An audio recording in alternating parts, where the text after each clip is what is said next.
और न्यायपालिका, कार्यपालिका, व्यवस्थापिका, ये तीनों उसी खा रहे हैं और पत्रकार इंतजार कर रहे हैं कि ये खा के उठे तो जूठन चाटे बेसिकली। और जब एक थाली में कार्यपालिका, व्यवस्थापिका, न्यायपालिका खाने लगेगी तो मान लीजिए लोकतंत्र खतरे में नहीं है, अब खत्म हो चुका है। बस 13वीं करो, अस्थि विसर्जन कर दो। ये तीनों खा रहे हैं एक थाली में और पत्रकारिता जूठन का इंतजार कर रही है। आप सोच लीजिए, जूठन का इंतजार कर रही है, बस वही जूठन चाहिए। पड़ोस में भगत सिंह तलाश रहे हैं, अभी भगत सिंह की भी चर्चा भाव ने कर दी। सब पड़ोस में तलाश रहे हैं, घर में अपने कोई नहीं चाह रहा है। मैं एक पदयात्रा किया 3-4 साल पहले। ये अनुभव इसलिए बता रहा हूं कि आप सोचते हैं कि जब आपके पीछे भीड़ इकट्ठी हो जाए तब आप लड़ने निकलो। भीड़ इकट्ठी करने जो होता है ना एक मानसिकता, इससे बाहर आना होगा। मैंने ऐसे सोचा, एक पत्रकार को थप्पड़ मारा था उन्नाव में। मैं कहा दिल्ली से लखनऊ पदयात्रा कर लेता हूं। उस पदयात्रा के लिए मुझे सभी लोगों ने मना किया, सब जितने मेरे शुभचिंतक थे, कथित भी और असली भी, दोनों ने मना किया कि कहाँ आप 600 किलोमीटर पैदल चलोगे, किसके लिए भैया कर रहे हो, किसके लिए। मैंने कहा अपने लिए कर रहा हूं। यही फर्क है, अपने लिए कर रहा हूं। लोग कहते हैं ना कि ईमानदार फला आदमी नहीं है। ईमानदार यूनिट को बनाना है, यूनिट यानी इकाई को। आप ईमानदार बन जाओ, सब बन जाएंगे। सब दूसरे को बनाने में लगे हुए हैं, जितने हैं सब दूसरे को बना रहे हैं। तो इसलिए मैं कहता हूं कि अपने लिए करिए। जो व्यक्ति अपने लिए ईमानदार नहीं है, अपने काम के लिए ईमानदार नहीं है, वो समाज और देश के लिए कभी ईमानदार नहीं हो सकता है। ये ध्रुव सत्य है। आप अपने लिए जब ईमानदार हैं तब आप परिवार के लिए होंगे, सोसाइटी के लिए होंगे और देश के लिए होंगे। तो इसलिए पत्रकारिता में ये मैंने कहा, जब वो पदयात्रा की बात हुई, मैंने कहा जरूरी नहीं है कि भगत सिंह की उम्र 23 साल ही हो, 46 साल भी हो सकती है। ये मेरा इंडिकेशन था उन शुभचिंतकों के लिए कि मैं तैयार हूं मरने के लिए, कुछ भी हो जाए। आखिर जेल ही में डालोगे ना, फांसी लटका दोगे ना, फांसी लटका दोगे। इससे ज्यादा क्या होगा।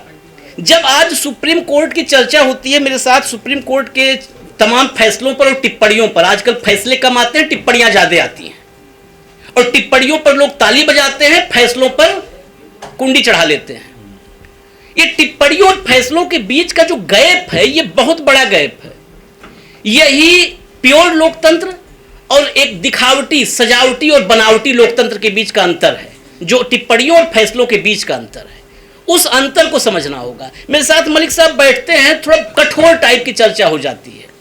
जनरली बहुत सारे ऐसे पत्रकार साथी हैं जो उन चर्चाओं से दूरी बनाते हैं, कहते नहीं वो आप करो सर, उसमें हमको नहीं बैठा, वो थोड़ा सा फंसने वाला है, कंटेम्प्ट हो जाएगा, जेल जाना पड़ेगा।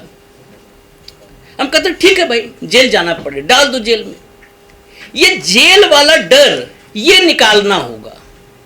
और सौदे का एक हमेशा, अभी भी बहुत सारे साथी हैं, हो सकता है नाराज हों, बहुतों ने सौदे की एक डेडलाइन तय कर रखी है कि कहां तक गाड़ी चलानी है, 5 लाख तक, 10 लाख तक, मतलब उस रेंज में हम आ जाएं जब हम सौदा कर पाए। आज भी ये संदिग्ध है, बहुत लोगों को मैं जानता हूं, कहां तक पहुंच जाएं, सौदा कर पाए।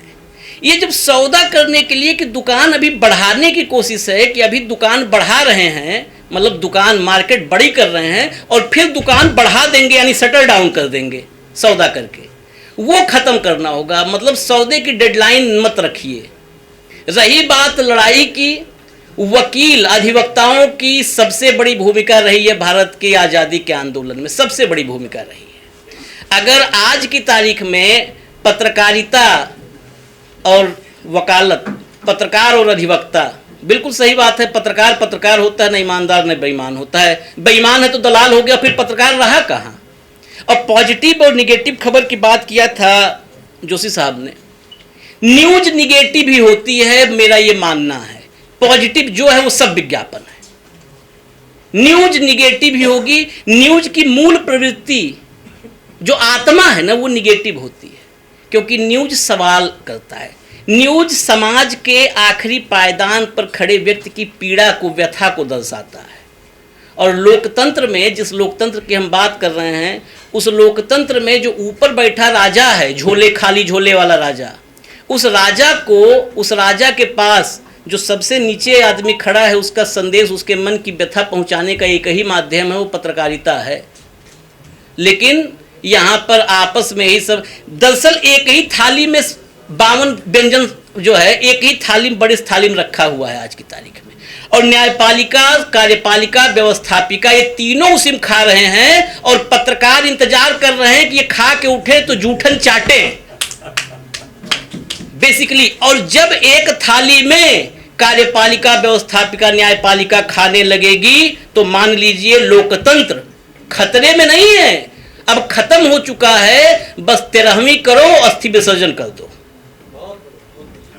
ये तीनों खा रहे हैं एक थाली में और पत्रकारिता जूठन का इंतजार कर रही है। आप सोच लीजिए, जूठन का इंतजार कर रही है, बस वही जूठन चाहिए।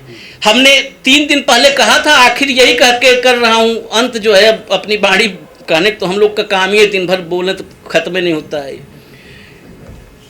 3 दिन पहले चर्चा में ही भाव के साथ मैंने बोल दिया था, आज उसको रिपीट कर दे रहा हूं।